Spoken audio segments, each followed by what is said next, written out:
Hey guys, how you doing? Hope you've had a great week so far. Anyway, for today, I've got a different type of video. Didn't want to just stick to the MMA news.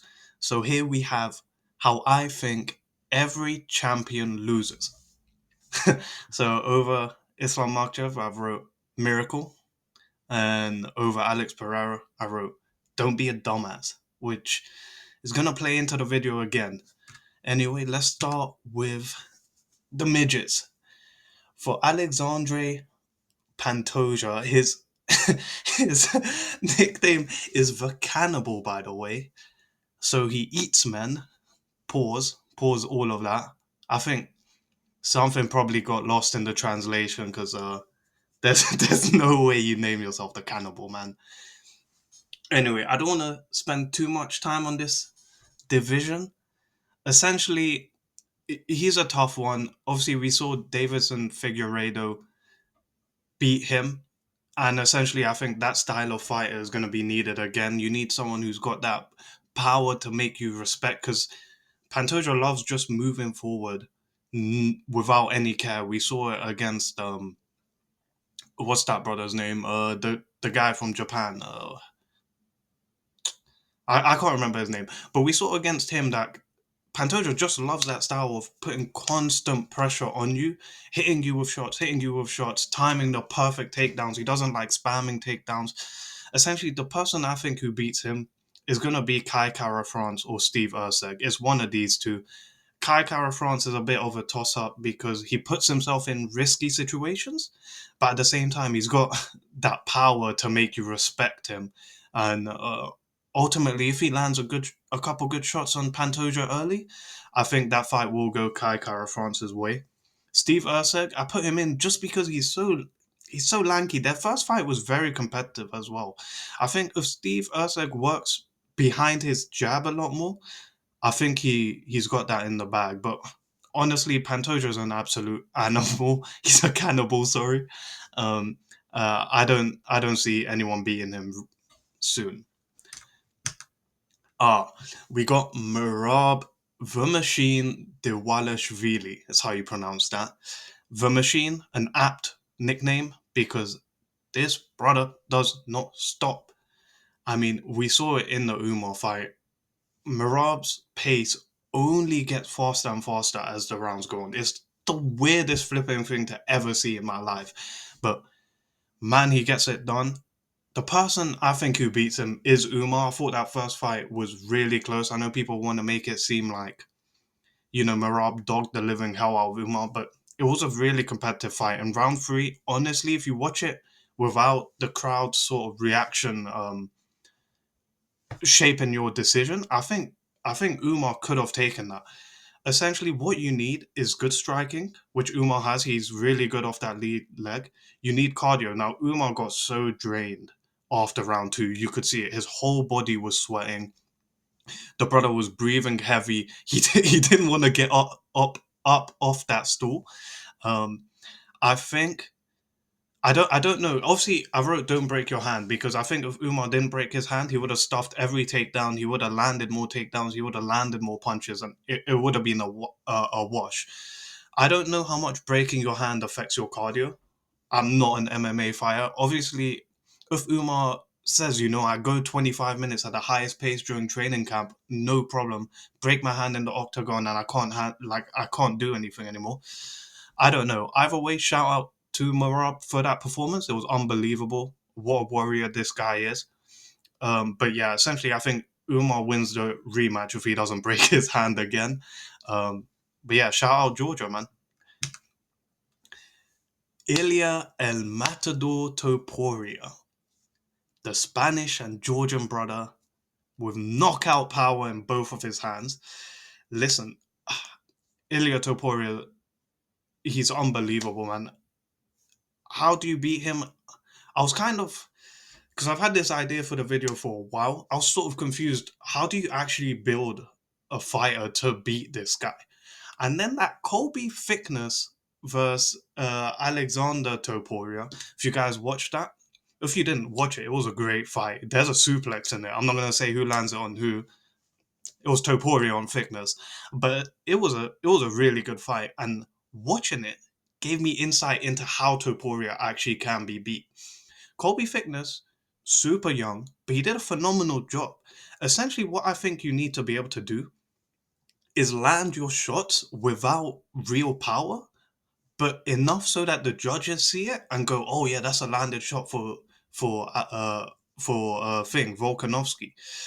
Um, and we've seen Volkanovski's got that cardio. We've seen he's got the good kicks. We've seen him work behind the jab time and time again. Listen, if you can outscore Max Holloway on the hands, you can beat Ilya Topuria, and Volkanovski's got all of the skill sets to do it.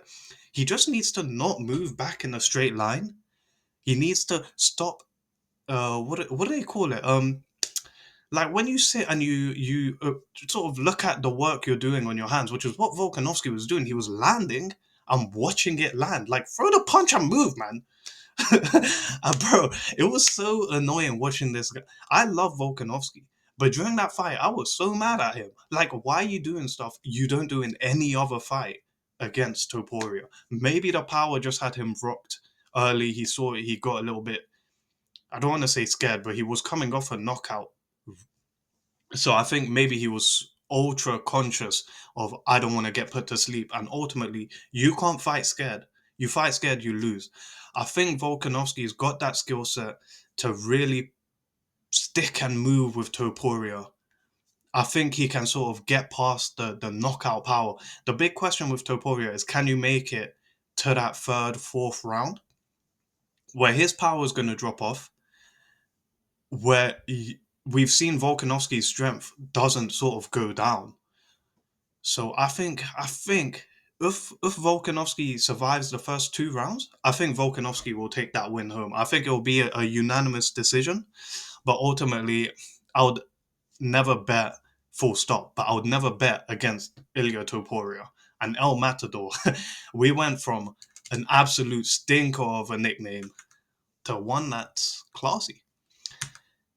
Lightweight. Now I know you guys don't call me out on Michael Chandler on the right. I I could not. I was going through the entire lightweight roster.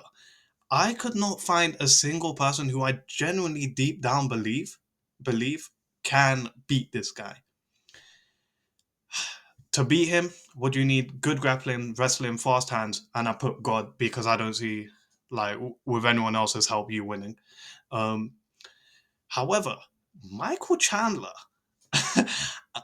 bro, people are gonna get so mad at me, but this guy has the skill set. He's got great wrestling. He's got submission defense. I mean, if you can survive Charles Oliveira on your back, constantly hunting for that submission, you can do okay against Islam Makhachev. I was gonna say survive, but I don't know about that. And Michael Chandler has something which a lot of Islam's opponents don't have, which is consistent knockout power. Michael Chandler's got heavy hands. He gets drained real fast in terms of like energy, but he's got knockout power in his hands. I think if he just wasn't a complete dumbass, like if he wasn't a moron, realistically he has that skill set. But obviously this fight's probably never ever even gonna happen. I hear Michael Chandler's fighting Paddy Pimblett, which like you see the trajectory of this man's career. It's not positive. Bilal, what was the brother's name again? To Muhammad. Damn, I actually forgot his name while reading a made up nickname. Bilal, remember the name Muhammad, obviously. How do you beat Bilal Muhammad? It's a good question. This guy is complete, and he doesn't get the credit he deserves. I understand people find him boring. I feel the same way. I find Marab just as boring, to be honest. I found Leon Edwards to be the most boring. So thank God to Bilal, honestly, because I couldn't watch that guy fight anymore. I literally Leon Edwards, like you could pay me 15 quid and I wouldn't have watched Leon Edwards fight. I can't do it anymore. After that Colby fight, I'm like, how's this a fight on pay per view? This isn't even a fight night fight. It was so bad. I couldn't watch Leon anymore. So thank you to Bilal Muhammad. Who do I think he loses to? Islam Makhachev, I think it's the next fight being made. Obviously, if you saw my last video, I think it's essentially all but confirmed that these two are the next fight. People fighting. I don't know if it happens before Shavkat Bilal. I think it should. I think it might. Shavkat was injured for the Ian Gary fight, so we'll see. Essentially, what you need to beat him.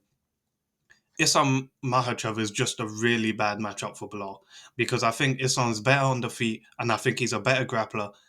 The only way I sort of go, oh, Bilal might be able to beat Islam is his pace. Bilal, if you saw that Leon fight, Bilal is just as much a machine as Marab. Like this guy keeps moving forward, and he was eating some of Leon's shots, and then just overpowering Leon with pure volume, with strikes. Like Leon was doing that weird, like if you saw, like oh help, help, help, help, help, and Bilal was just uppercutting straight through the gap, nasty.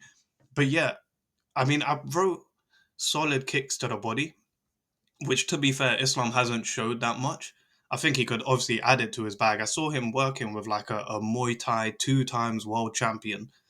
Um, but you need, whenever someone's pushing forward like that, you need to be able to go to the body because that's what's going to hurt them enough to stay back. It's what helped John Jones when DC was moving forward, those knees to the body, and you could see DC like wince. You need something like that to stop a guy who's always moving forward, which is why I think Umar was doing well during that fight with Marab. But yeah, and I wrote be managed by Abdulaziz because I don't believe anyone else at 170 or 155 can beat Bilal Muhammad. It's only Islam. I really genuinely believe that. Bilal is old though. He's like 37. I think by the time his next fight happens, he might be 38. So Father Time might just beat Bilal into the ground. We don't know. But this fight would be a banger. Honestly, be a banger. Dricus still knocks Duplessis. I wrote balls because, man, I think Hamza just dogs this guy. Am I the only one? I see it going back and forth, especially after that Strickland fight. But guys, Strickland looked terrible, bro. Strickland looked like he wanted to be anywhere but the octagon. So I don't know.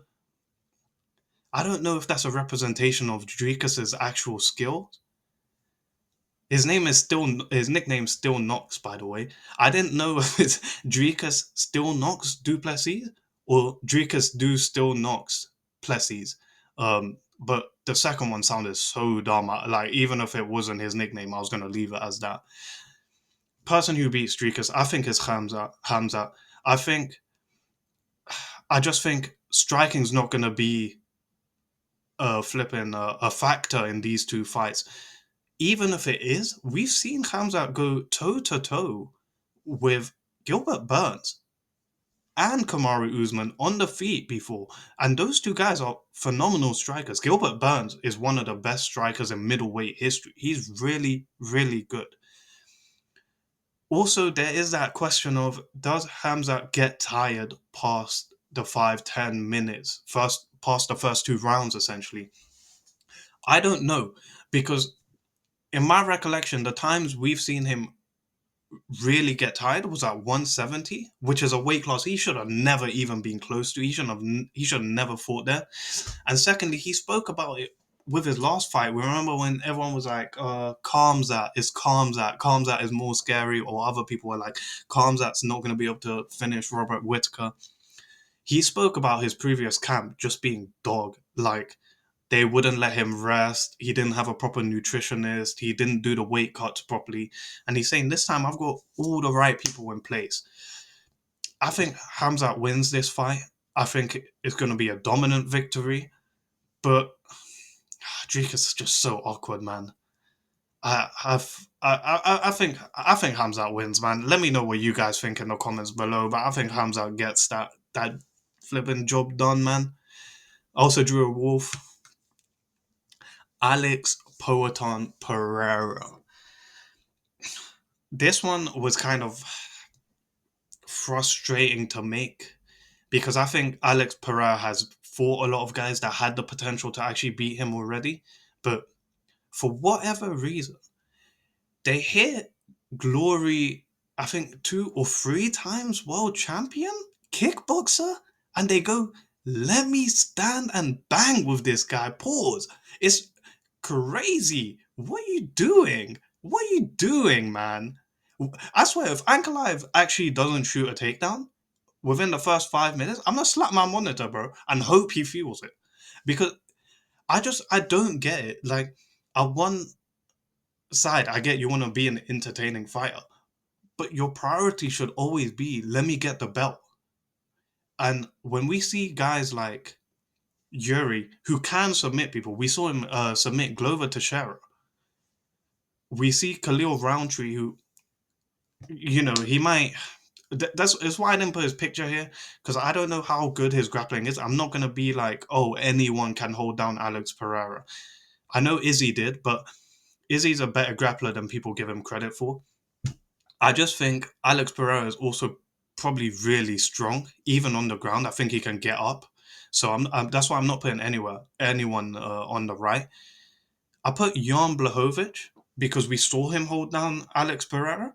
I think Jan could have won that first fight, but like he got so exhausted after two rounds. I think the flipping altitude, what do they call it? Like when you don't get enough air in your lungs because of the altitude difference. I think that's what happened to Jan. I don't know though. Either way, Pereira won that fight. Ankalaev, though, I think can absolutely dominate Alex Pereira over 5 rounds. Now, people are going to get mad. The so-called Poetard. I love Alex Pereira. I really do. But I also think, I'm going to be realistic. Ankalaev has an amazing skill set to counter everything Alex Pereira does. The way Alex Pereira wins this matchup, he goes to the legs over and over again, chops up Ankalaev's legs. But if Ankalaev actually goes for the takedowns like he can, if he stays sort of pop and move with his combos, he doesn't stay and watch the work, because we know Alex Pereira will dip back and then come back with a really strong overhand or left hook, put you out. If Ankalaev does all of that and he's not a dumbass, he controls the void. He by that I mean, like, if you guys watch Demetrius Johnson, he talks about the void controlling the distance. If Ankalaev actually does that, I think I think he can really dominate Pereira even on the feet, which is crazy to say. But let me clarify: I'm not saying Ankalaev, Alex Pereira, they stand in the middle and they start throwing at each other. Ankalaev wins that. No, everybody loses that. I think probably everybody in the UFC loses that if they do that with Alex Pereira. I'm saying if Ankalaev fights almost like Rakic did in their fight, he can beat Alex Pereira over just by accumulating the rounds and the overall strikes. And if he puts in some takedowns and control time, Alex Pereira, we've seen it time and time again. Strikers don't throw when they get scared of takedowns coming. I think Ankalaev could win that like that. Lastly, we got John Bones Jones. Bones no longer applicable as a nickname because this brother was fat for that Cyril Gahn fight, trimmed down a bit, but he's still not Bones, and you can't be a heavyweight and be calling yourself Bones. Anyway, how do you beat John Jones? You'll see he's got like the most things you need to beat him, because like people call him the GOAT for a reason, man. He's got everything he needs to win any fight. Tom Aspinall, if he wins, I think it's a matter of timing in terms of like literal time that has passed. Like John Jones is older. That's how I see him losing. He's just older. His reflexes aren't as fast. He looked good against Stipe, but Stipe looked. It was like, when the Mike Tyson Jason Paul fight happened, and we were like, "Oh my god, I'm watching my grandpa get beaten up." That's what I think this is gonna be like. That's like how the Stipe fight was. That's how I think this is gonna be, because Tom Aspinall isn't just a good heavyweight for right now. He would be a phenomenal heavyweight across any era. The only guys I see giving him trouble, maybe Prime Stipe, Francis Ngannou, Cain Velasquez, anyone else. I think this guy might just absolutely dog. What does Tom need to do? The same thing he always does. Super fast, great head movement, in and out. Tom Aspinall was actually a black belt jiu-jitsu. He's a phenomenal grappler. People who don't know, he actually won like grappling competitions when he was younger, jiu-jitsu competitions when he was younger. And this guy's got great boxing. I really think if I was gonna build a fighter to fight John Jones, I might build Tom Aspinall. Like it might just end up with him.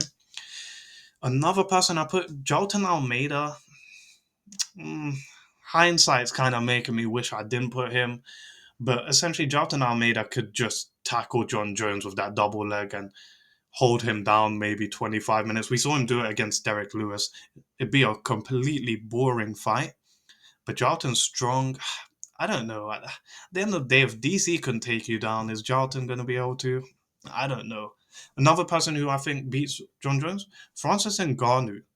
I think has everything he needs to beat John Jones, but obviously that fight didn't happen for 3 years. I'm not saying someone was ducking someone. John Jones was ducking him for sure. I'm not saying that, but I think Francis Ngannou would have won that fight. Anyway, guys, let me know what you guys think in the comments down below. Obviously, if I left anyone out, very possible. I was just so tired by the time I reached heavyweights. I'm not gonna lie to you, but please subscribe. Let me know what you think down below. Any suggestions on videos you want to get my opinions on, let me know. I will make them. If they're good, if they suck, I'm not gonna make them. But yeah, thank you guys. Have an amazing week. See you soon.